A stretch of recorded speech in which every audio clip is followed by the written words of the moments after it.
Well, hello, good people. Mark Holmes here, and as always, I want to say thank you all for watching, commenting, subscribing, and being part of the Joe Boo Sports Report. Without you guys, as well as you ladies, you know that this literally does not work. Everybody's having a great day. Yes, I'm sitting on my ass.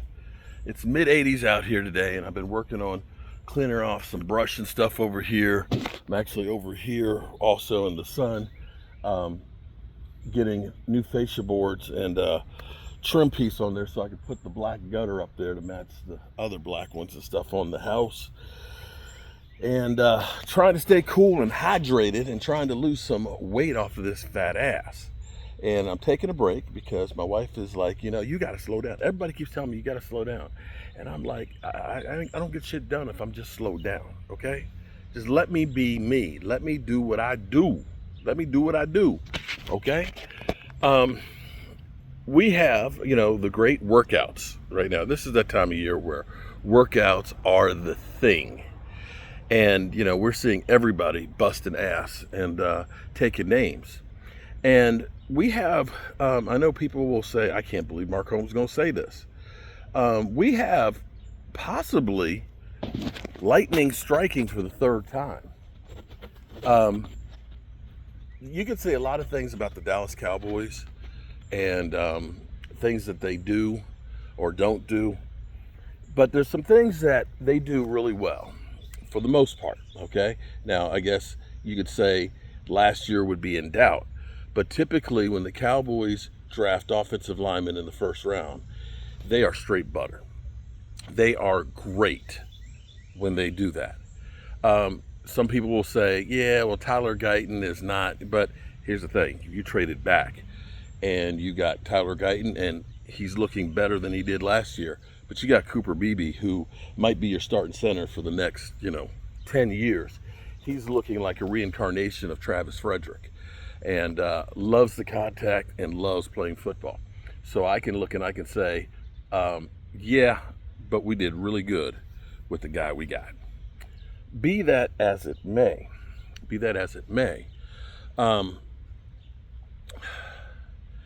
the Cowboys finding Tony Romo or lucking into Tony Romo, I don't care how you look at it. Either way, just getting Tony Romo was a coup. And that is, people don't find, you think about the Commanders, you think about the Lions for years, you think about Cleveland, all of the picks and all of the moves that they made to try and find a quarterback. And we get Tony Romo as an undrafted rookie free agent. One of the greatest stories out there ever told. And I know Dak haters won't believe that I actually said that. I got to keep working. Even though I'm sitting here, I can grab a hold of the twigs to carry up the hill, because I got to go back and get some more nails from the nail gun. See, that's the way I do things. I try to maximize my steps, okay? So I was up there on the ladder to nail that piece on, and I ran out of nails for the nail gun. So I came over here to rest, and I got to walk up the hill to get some more nails for the nail gun. I'm going to take me some more debris out here, and I'm shooting a video. That's how you maximize your time. I get tired of hearing people say, well, I ain't got time to do this. All right, man, bro, I've been doing 10,000 plus steps a day and working on rebuilding a 200-year-old house, and can still put out content. So don't give me that shit. But for the Cowboys to have done that, getting Tony Romo, it's a miracle. Shit like that just doesn't happen. But then to get Dak Prescott in the fourth round, we literally have had, 2005, 20 years of starting quarterback for a fourth round pick. It's unheard of. And you're looking at Dak Prescott about to break Tony Romo's records. Now, that alone is insane to think about. Just that. And we could stop there and say, we're good. But here's even more. Here's a little bit more for you. What if Joe Milton follows up like Tony Romo and Dak Prescott? I know that sounds crazy, but you're seeing some of his workouts. Guy's got a cannon for an arm. He can throw the ball 80 yards. Now, I'm not saying that 80 yards is what you want to be doing every time, but if you need to airmail it, he can. He's got to work on his accuracy and stuff, but he's big, he's mobile, and having the opportunity to be behind Dak Prescott, to learn where he's not thrown into the fire and the wolves, that's what ended up making Tony Romo successful. Was he wasn't thrown in there immediately. And even for Dak Prescott, Dak had the opportunity to play all preseason because Kellen Moore ended up getting his leg jacked up, and because early, and because Tony Romo, being the veteran that you had to put in bubble wrap, he didn't play much of preseason. Dak got all the snaps in practice and so on, and was able to be ready to play, and he had a great running back in Zeke Elliott his rookie year. But what if Joe Milton is going to become the heir apparent? Because if that's the case, it's kind of like this. The Cowboys could have drafted Golden, right, as a wide receiver, and we would have been happy with that. And you say, okay, we took care of that need. But they didn't. They went through and they drafted Tyler Booker. Okay. So Eugene Monroe, former NFL player, said yesterday he knows him and he believes he's going to be a stud. You ended up trading a 3rd round pick to get George Pickens. Now, what if George Pickens becomes that dude? What if between him and CeeDee Lamb, we get 2,500 yards of receptions? I know that sounds crazy, but it's really not. CeeDee got over 1,100 yards by himself last year without Dak Prescott and missing games. So you're only talking about him, the two of them getting 2,500 yards apiece. It's not out of the realm of possibility.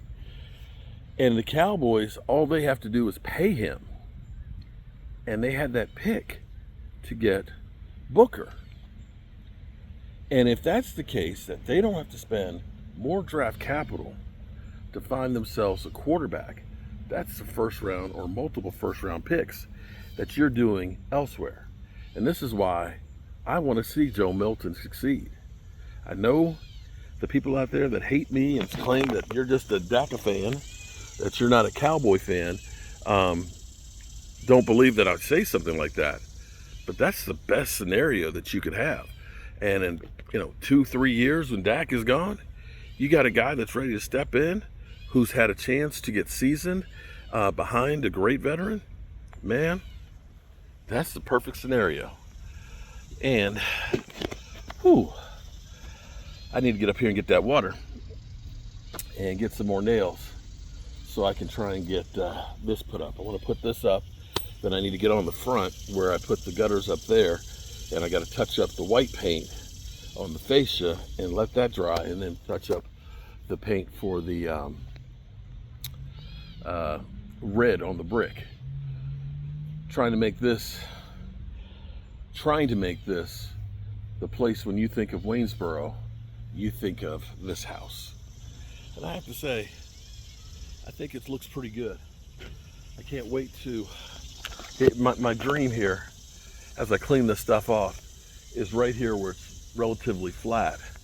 I'm going to build a 16 by 16 outdoor summer kitchen pavilion, where I'm going to have using these old bricks right here.